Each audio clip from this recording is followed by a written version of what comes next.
Hi there. Welcome in to the University of North Florida's presentation for the 2022 CFA Society of Tampa Bay's ethics case. My name is Kyle Batis. My team and I are going to be presenting to you our findings in this case.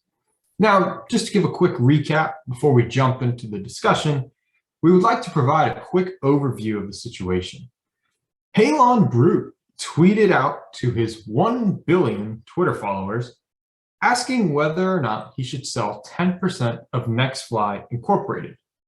Buck Walter, a portfolio manager at Bank Global, decided to immediately go and sell 200 shares of NextFly in his personal IRA account, prior to unloading 5 million shares across his clients' accounts. Now, after reading this as a team, we decided to take this case and group it into 3 main points. Those being front running, due diligence, and CEO behavior. To start out on the front running slide, we want to quickly make a note that CFAs are expected to put their clients first, their clients' interests over their own and their employers. What that means is they should not be selling stocks before their clients. Buck Walter did not follow suit and made a very unethical decision here by selling 200 shares in his personal account before unloading those 5 million shares. Now, in this situation, we can classify this as front running because those 5 million shares being sold were private information that was not publicly known, like the tweet. We believe that this by far was the most unethical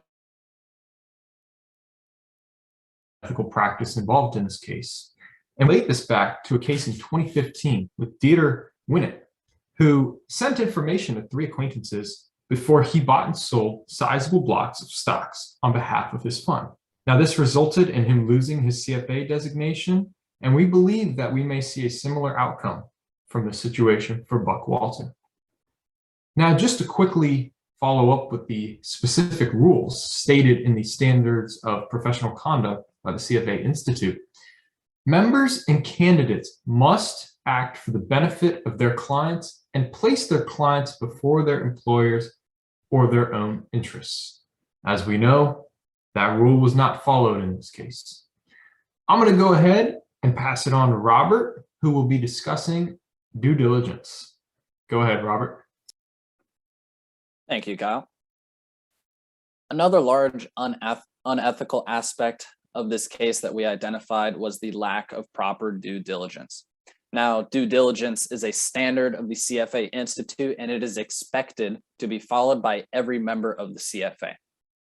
Now, of course, we're not provided with a specific timeline in this case. However, it is to be assumed that there was no due diligence put forth by Buck Walter when he decided to sell these 5 million shares. So, of course, this is not an ethical practice. All CFA charter holders are expected to perform diligent market research. And if you look at this case, there is no market research. At best, Buck Walter decided to sell these 5 million shares on a hunch, and there was no research and there was no communication towards his clients. Next slide, please. These are some specific points labeled in the Standards of Professional Conduct by the CFA Institute. Now, part 1 states that all CFA members must exercise diligence, independence, and thoroughness in analyzing investments, making investment recommendations, and taking investment actions. That is a very, very key part to this case, especially in part with the due diligence aspect. As, of course, there was no analyzing this investment. Buck Walter saw a tweet on his phone, decided that he thought the stock was going to go down, and without any proper research, decided to sell. Part 2 also is really important because it states that all CFA members must have a reasonable and adequate basis supported by appropriate research and investigation for any investment analysis, recommendation, or action. Now, the CFA Institute, they do have a distinction regarding the thoroughness of the research depending on the investment manager's philosophy on investments. However, one thing is in common: there must be research. If there is no research, there is no due diligence. And this blatant lack of research provided by Buckwalter specifically counteracts the standard of due diligence provided by the CFA Institute, which is why it is such a large unethical aspect of this case. Now, I'm going to pass it on to Timothy so he can go a little bit more in depth about the tweet and the CEO behavior.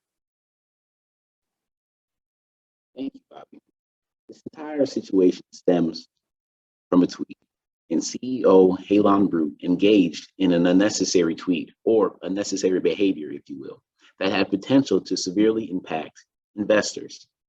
Some may consider tweeting to be benign, but this manner of behavior isn't meaningless, but has real repercussions to stockholders. One example is Buckwalter, a CFA, who prematurely sold his and his clients' shares of NextFly. CEOs have a responsibility to behave ethically in the interests of their companies, while investors place their trust in companies with CEOs much like Halon Brute at the helm. And unfortunately, his decision to hypothetically sell his stock had the potential to adversely affect stockholders, and it did. A real-life example is Elon Musk posting a poll on Twitter in 2021 on whether he should sell 10% of his company at Tesla or not. This affected the stock price and caused it to drop, costing the company and shareholders money. As a result, the SEC got involved, and though they didn't have many actionable measures to take, they strongly suggested CEOs should have posts pre-approved, which can alleviate the negative effects on the shareholders from CEO social media posts and limit stock manipulation as a result, which we believe is helpful in protecting companies and their investors.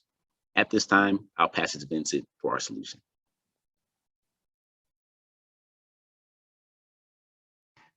Thank you so much, Timothy.